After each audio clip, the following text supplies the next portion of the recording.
Beberapa kasus akuntabilitas di penerbangan maskapai Garuda. Pada tahun 2022, terbongkar kasus korupsi pengadaan pesawat Airbus A330-200 yang melibatkan mantan Dirut Emirsah Sattar. Kerugian negara mencapai 9,7 triliun. Dan di tahun 2023, terungkap kasus korupsi pengadaan pesawat ATR-72-600 yang menjerat Emirsah Sattar dan Sutikno Sudardjo. Kerugian negara mencapai 8,8 triliun. Emirsah Sattar, mantan Dirut Garuda Indonesia, membantah tuduhan korupsi dalam pengadaan pesawat Airbus A330-200 dan ATR-72-600. Dia menyatakan bahwa uang yang diterimanya adalah komisi penjualan yang sah dari pihak ketiga.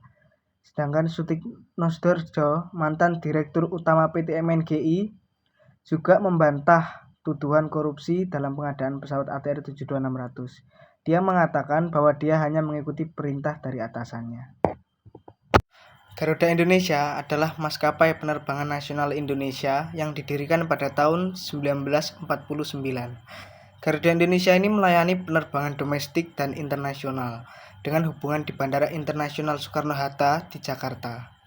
Garuda Indonesia memiliki reputasi global yang baik dan telah menerima berbagai penghargaan bergengsi seperti Skytrax 5 Star, The World Best Cabin Crew, The World Best Economy Class, dan The World Best Halal Airline.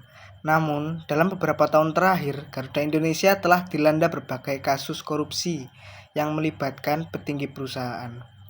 Hal ini tentunya telah menimbulkan kekhawatiran publik tentang akuntabilitas dan transparansi Garuda Indonesia, serta dampaknya terhadap citra perusahaan dan pelayanan kepada masyarakat.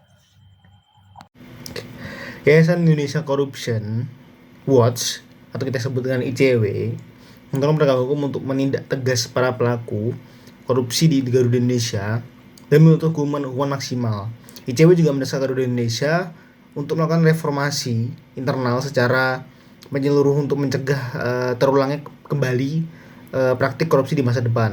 Nah, Masyarakat Anti Korupsi Indonesia atau kita sebut MAKI mendesak KPK untuk mengambil alih kasus korupsi Garuda Indonesia karena dianggap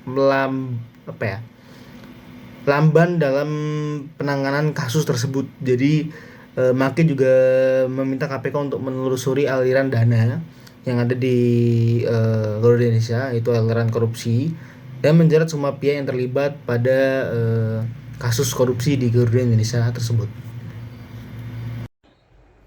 Kalau untuk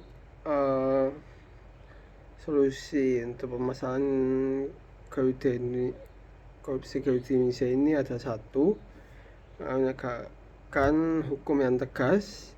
Yang kedua itu adalah reformasi internal bandara dan organisasi bandara udara Indonesia. Yang ketiga, peningkatan kualitas pelayanan publik. Keempat itu melakukan penguatan dalam pengawasan. Yang kelima ini meningkatkan kesadaran etika.